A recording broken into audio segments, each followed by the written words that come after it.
Hello students, welcome to the world of chemistry in with made excellence classes. ठीक है, तो हमने अब तक केमिस्ट्री के बेसिक बहुत पॉइंट शुरू किए हैं, उसके बारे में डिस्कस किया है. ठीक है, अब हम नेक्स्ट शुरू करने जा रहे हैं आपका 11th का फर्स्ट टॉपिक, जिसका नाम है some basic principles of chemistry. ठीक है, some basic principles of chemistry. अब तक जो हमने देखा है वही इस चैप्टर में है.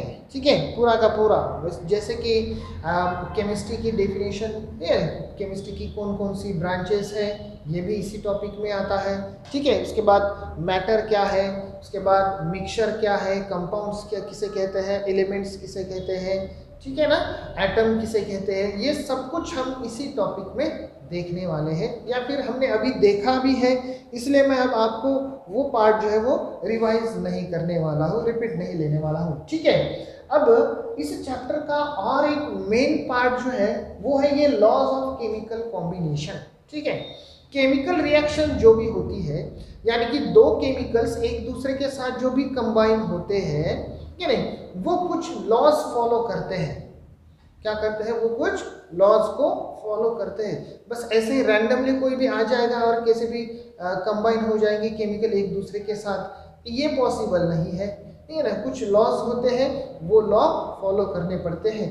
अब इस पार्ट में हम वही डिस्कस करने वाले हैं, वही पढ़ने वाले हैं. ठीक है, बाकी इस चैप्टर के और जो पार्ट हैं जो मैथमेटिक्स से रिलेट करते हैं वो भी हम पढ़ने वाले हैं, लेकिन ये लॉज होने के बाद. ठीक है, तो आइए फर्स्ट लॉ देखते हैं, जिसमें हम स्टार्ट करेंगे law of conservation of mass से. ठीक है ना, कौन सा है? Law of conservation of mass. ये फर्स्ट लॉ अब हम देखने वाले हैं. तो क्या है law of conservation of mass? देखिए, स्टेटमेंट मैंने लिखा है, in all chemical changes total mass of the system is constant. ठीक है, मतलब कोई भी केमिकल रिएक्शंस हो रही हो, ठीक है, तो वहां पर टोटल मास जो है वो कांस्टेंट ही रहता है. समझ में आया? फॉर एग्जाम्पल, अब अगर मैं ये कहूँ कि ये बीकर मैंने ले लिया है, ठीक है, और इस बीकर में हम एक केमिकल रिएक्शन कर रहे हैं. ठीक है ना, इस बीकर में हम केमिकल रिएक्शन कर रहे हैं. अब केमिकल रिएक्शन कर रहे हैं, इसका मतलब यहाँ पर हमने A प्लस बी, ये दोनों रिएक्टेंट्स यहाँ पर ऐड किए हुए हैं. ठीक है, और यहाँ पर जो प्रोडक्ट फॉर्मेशन होगा वो होगा C प्लस डी. ठीक है, ये प्रोडक्ट यहाँ पर फॉर्मेशन होने वाला है. ठीक है, A प्लस बी ये क्या है? रिएक्टेंट है, और C प्लस डी ये प्रोडक्ट. अब ये A प्लस बी से C प्लस डी बनने वाला है, वो इसी बीकर में बनने वाला है. तो हम इस पूरे पोर्शन को क्या कहने वाले हैं? इसे हम कहेंगे सिस्टम. क्या कहेंगे हम? सिस्टम ऐसा कहेंगे. ठीक है ना. अब यहाँ पर क्या होने वाली है? केमिकल रिएक्शन होने वाली है, और इस केमिकल रिएक्शन में A प्लस बी जब यहाँ पर था, तब जितना मास यहाँ पर था, ठीक है ना, यहाँ पर जितना मास था उतना ही मास यहाँ पर भी होने वाला है, उतना ही मास यहाँ पर रहेगा. समझ में आई बात? ठीक है, इसलिए मैंने दूसरा और एक स्टेटमेंट यहाँ पर लिखा है, mass neither be created nor destroyed. ठीक है, mass neither created nor destroyed during chemical reaction. So जब भी केमिकल रिएक्शन होती है, मास फॉर्मेशन मतलब क्रिएट भी नहीं होता है, यानी मास बढ़ता भी नहीं है, और ना ही मास डिस्ट्रॉय यानी कि कम हो जाता है. जितना मास रिएक्टेंट का था उतना का उतना ही मास आपको प्रोडक्ट में भी मिलेगा. तो टोटल सिस्टम का जो मास है वो हमेशा कैसे रहता है? कांस्टेंट ही रहता है. इसके लिए एक एग्जांपल देख लेते हैं. ठीक है ना, एक एग्जांपल देख लेते हैं. फॉर एग्जांपल, एक रिएक्शन कंसीडर करते हैं. एक छोटी सी सिंपल सी रिएक्शन है. मान लो कि ये लिया मैंने नाइट्रोजन गैस N2, ठीक है ना, और ये लिया मैंने हाइड्रोजन गैस H2. और जब इन दोनों को हम रिएक्ट करेंगे तब फॉर्मेशन हो जाएगा NH3. का फॉर्मेशन होगा NH3. ठीक है, अब मैं क्या करता हूं, यहाँ पर इस रिएक्शन को बैलेंस करने के लिए एक मॉलिक्यूल नाइट्रोजन का ले लूं, तो मुझे 3 मॉलिक्यूल्स रिक्वायर्ड है हाइड्रोजन के, अगर मुझे अमोनिया बनाना है तो, और यहाँ पर मुझे 2 मॉलिक्यूल्स ऑफ अमोनिया मिल जाएंगे। ये पार्ट हम जो है वो रिएक्शन बैलेंसिंग के इसमें सीखेंगे, उस पार्ट में सीखने वाले हैं, या बहुत सारे लोगों को आता भी होगा रिएक्शन बैलेंसिंग करना। ठीक है, तो N2+3H2 gives 2NH3।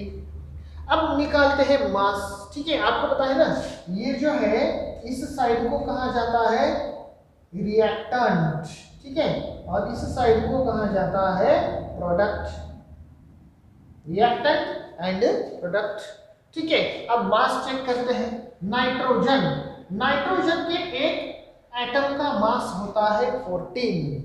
कितना होता है? 14। यहाँ पर कितने नाइट्रोजन है? 2 है, तो मल्टीप्लाइड बाय 2 कितना हुआ? 28 नाइट्रोजन के केस में सिर्फ। ठीक है, अभी हाइड्रोजन बाकी है। एक हाइड्रोजन का मास नंबर होता है 1, और ऐसे कितने हाइड्रोजन एटम्स है यहाँ पर? 3 × 2, ये कर दो, कितने हुए? 6, तो लिखेंगे 6।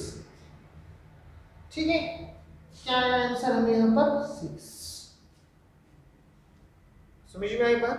तो 28 + 6 अगर हमें ये टोटल कर दिया तो कितना आएगा? ठीक है, 4, और यहाँ पर 1, यानी कि 34 हमें यहाँ पर मास मिल जाएगा। ओके, अब आते हैं अमोनिया के केस में। अमोनिया, यहाँ पर भी नाइट्रोजन है, नाइट्रोजन, ठीक है ना। अब यहाँ पर 2 लिखा है, इसका मतलब ये पूरा मॉलिक्यूल जो है वो 2 बार है। यहाँ पर एक बार नाइट्रोजन दिख रहा है, ठीक है, नाइट्रोजन का 14 है × 2, क्योंकि ये 2 बार है, तो कितना हुआ? 28। हाइड्रोजन के बारे में लिखेंगे, हाइड्रोजन का 1 होता है इंटू ये 3, और ये 3 डबल है, इसका मतलब 6 होगा, तो कितना आएगा? 6 आएगा। ठीक है, तो कितना मिलेगा हमें? Same to same 34।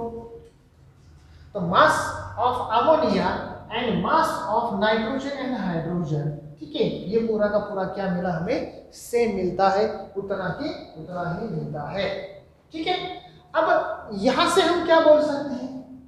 एक कंक्लूजन क्या लगा सकते हैं? देयरफॉर हम क्या ऐसा कह सकते हैं? Total mass of reactant is equal to, क्या लिख सकते हैं वहां पर? Total mass of product. ठीक है ना, क्या लिख सकते हैं हम?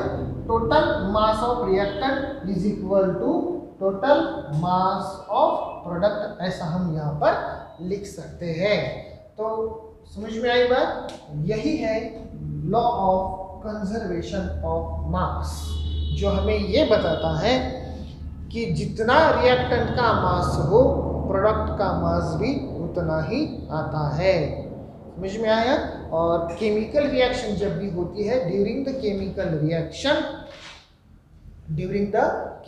Reaction mass neither be created nor be destroyed. ठीक है, ओके।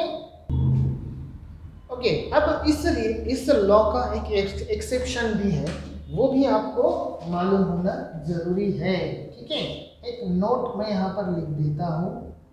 ठीक है, वो क्या नोट है कि न्यूक्लियर रिएक्शंस